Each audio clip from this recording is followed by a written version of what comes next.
इलेक्ट्रिकला आहे ना जेवढं तुम्ही घ्याल तेवढं चांगलं. हाय हॅलो नमस्कार सगळ्यांना स्वागत आहे तुम्हा सगळ्यांचं आजच्या आपल्या नवीन छानशा व्हिडिओमध्ये. तर इकडे तुम्हाला ही इलेक्ट्रॉनिकची दुकान दिसते. तर या अगोदर एक व्हिडिओ पोस्ट केला होता मी आणि त्यामध्ये सांगितलं होतं की आपली जी शेगडी आहे इलेक्ट्रॉनिक ती बंद पडली. तर आहोनी घरी खोलून बघितली पण ती घरी जमली नाही, कारण तिची जी किट आहे ना ती खराब झाली होती, त्यामुळे तिला दुकानातच आणणं गरजेचं होतं.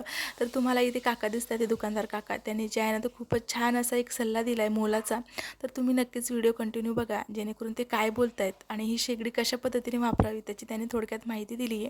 तर तुम्ही नक्कीच व्हिडिओमध्ये कंटिन्यू राहा. आणि या अगोदर पण तुम्हाला सांगते, आमचं मिक्सर खराब झालं होतं तर त्यांच्याकडेच आणलं होतं. तर ते जे आहे ना तर असे मशिनरीचे कामं ना खूपच छान प्रकारे करतात. तर आता 2 वर्ष झाले साधारण ते मिक्सर वापरते मी, पण ते आणखी पण खराब नाही झालं. तर त्यामुळेच आम्ही शेगडी परत त्यांच्याकडेच आणली रिपेअरसाठी. तर तुम्ही नक्कीच व्हिडिओमध्ये कंटिन्यू राहा, नेमकं ते काय बोलतात. आणि आहोनी यामध्ये जी एक सत्य घटना आहे त्यांच्या मित्राच्या मुलासोबत झाली होती ती पण शेअर केलेली आहे. तर त्या चला बघूयात काय बोलतायत. तर बाकीच्या शेगड्याला कसं आहे शॉकची भीती असते, कारण हे मुलं कधी जातील आणि कधी हात लावतील. हे प्लास्टिक असल्यामुळे ते माझा एक मित्र आहे, त्याने काय केलं हिटर लावलं बकेटमध्ये. मग इतकंच त्याचा मुलगा आहे तो ते चमडी शेवटी ती गळाली. किती किती महाग पडलं ती ते. महागच पडली. मग ही रिक्स घ्यायला पुरती का? त्याच्यासाठी हे सेफ. आहे. 2 रुपये गेलेले चालतात हाताने, पण रिक्स नाही राहत. आता आज तो मुलगा गेला म्हणल्यावर काय राहिलं, परत येऊ आहे, शकतो. पण पैसा खूप लागला असतो. पैसाही लागला पण तो तसा झाला नाही ना नाही, पहिल्यासारखा. मग काय अर्थ आला? त्याच्यापेक्षा शेगडी हिटर गिझर काहीतरी नवीन आणता येतं. मग कशाला करत बसला? हां, त्याच्यासाठी जेवढं इलेक्ट्रिकला आहे ना जेवढं तुम्ही घ्याल तेवढं चांगलं. बरोबर. इलेक्ट्रिक सोबत मजाक नाही. आता आम्ही दिवसभर त्याच्यात आहे, पण आम्ही मजाक नाही करत. पण आम्हाला माहिती आहे, आम्हालाही सोडत नाही. तिला काय माहिती कोण आहे, तिला काही घेणं देणं नाही.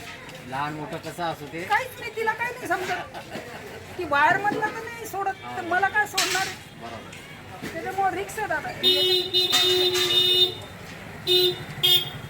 ते कसं तर आहे. असं काही प्रेक्षकांना तुम्ही दुकानदार काकाचा सल्ला ऐकलात. त्यांच्या दुकानाचं नाव आहे श्री आलीजार म्हणून त्यांची दुकान आहे आणि खूपच छान अशी ते मशिनरीची कामं करतात. या अगोदर पण आम्हाला अनुभव आहे, आमचं काही जरी मशिनरीचं काम असलं तर आम्ही यांच्याकडेच आणतो. तर आता जे आहे तर त्यांनी एक दिवस म्हणजे ते बोलत होते, ज्या शेगडी दुरुस्त करण्यासाठी त्यांनी एक दिवस मागितला होता. ते बोलले की शेगडी दुरुस्त करायला वेळ लागेल, कारण दुसऱ्या पण आहेत, त्यामुळे एक दिवस इथेच राहू द्या, दुसऱ्या दिवशी घेऊन जा. पण काही कारणामुळे आम्ही 2-3 दिवस नाही जाऊ शकलो. 2-3 दिवस त्यांच्याकडे शेगडी होती आणि नंतर मग आम्ही आणायला गेलो तेव्हा शेगडी त्यांनी रिपेअर करून ठेवलेली होती. तुम्ही बघू शकता इथे जे आहे ते शेगडी आपली चालू झालेली आहे आणि त्यावर पाणी पण उकळते. तर अशा प्रकारे जे आहे ते काकांनी छान असा मुलाचा सल्ला पण दिला आणि काम पण खूप छान करतात ते. तर तुम्हाला कसं काय वाटलं आजचा व्हिडिओ? आवडला असेल तर नक्कीच लाईक करा. भेटूया छानशा पुढच्या व्हिडिओमध्ये.